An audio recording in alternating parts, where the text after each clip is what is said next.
Ada satu pertanyaan dari saya buat Anda semua yang menonton channel ini.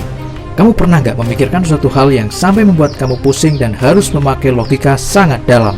Hal ini juga terjadi ketika Anda ingin melontarkan suatu pemikiran atau pendapat tentang suatu kejadian. Biasanya ini berawal dari suatu kalimat dari pihak lain yang direspon oleh otak Anda karena merasa suatu hal tersebut harus diluruskan atau tidak sesuai dengan pemikiran Anda, sehingga Anda mencoba untuk menyusun struktur kalimat yang menggambarkan tentang pemikiran Anda. Kemudian hal ini akan diteruskan melalui mulut Anda yang tentunya didorong oleh rasa percaya diri, pengetahuan, dan keberanian untuk berbicara. Seringkali seseorang susah mengungkapkan pendapatnya karena mereka tidak punya referensi pemikiran atau pengetahuan di otak mereka. Cak Nun adalah seorang seniman, budayawan Islam, dan kalau boleh saya bilang, beliau adalah sang pemikir sejati.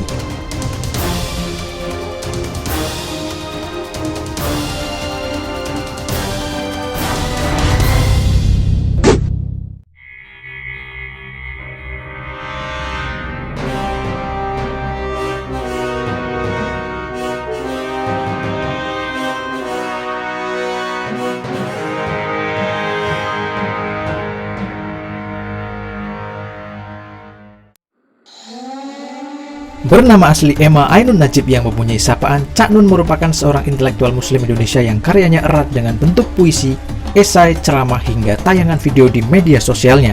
Bagi Anda yang belum tahu, ragam dan cakupan tema pemikiran, ilmu, dan kegiatan Cak Nun sangatlah luas, meliputi bidang sastra, teater, tafsir, tasawuf, musik, filsafat, pendidikan, kesehatan, Islam, dan lain sebagainya. Kalau saya yang ada di posisi itu, bisa menguasai satu saja sudah bersyukur. Kalau sebanyak itu, saya juga akan menjadi pusing banget. Bayangkan saja, belajar filsafat itu sudah sangat susah, ditambah lagi tafsir dan lainnya. Aduh, mending saya nge-YouTube saja, ya kan? Nah, karena inilah banyak yang mengatakan Cak Nun adalah manusia multidimensi. Menjelang kejatuhan pemerintahan Soeharto, Cak Nun merupakan salah satu tokoh yang diundang ke Istana Merdeka untuk dimintakan nasihatnya, yang kemudian celetukannya diadopsi oleh Soeharto yang berbunyi, "Ora jadi presiden, ora pedeken," yang artinya tidak jadi presiden itu tidak masalah. Setelah reformasi 1998, Cak Nun bersama Kiai Kanjeng memfokuskan berkegiatan bersama masyarakat di pelosok Indonesia.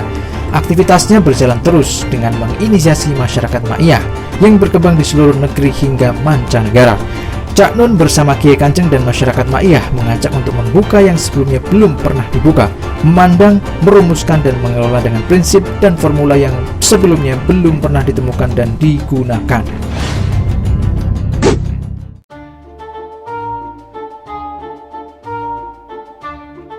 Di kalimat yang barusan saya katakan adalah ini yang menyebabkan Anda harus berpikir dua kali ketika ingin berdebat dengan Cak Nun.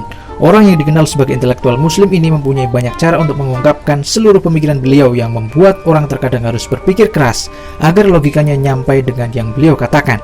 Semua yang Cak Nun ngendikan atau kemukakan pasti berhubungan dengan filsafat. Semuanya dikaitkan dengan logika. Cak Nun akan berpikir dan mengemukakan pendapatnya satu lapis dimensi di atas Anda.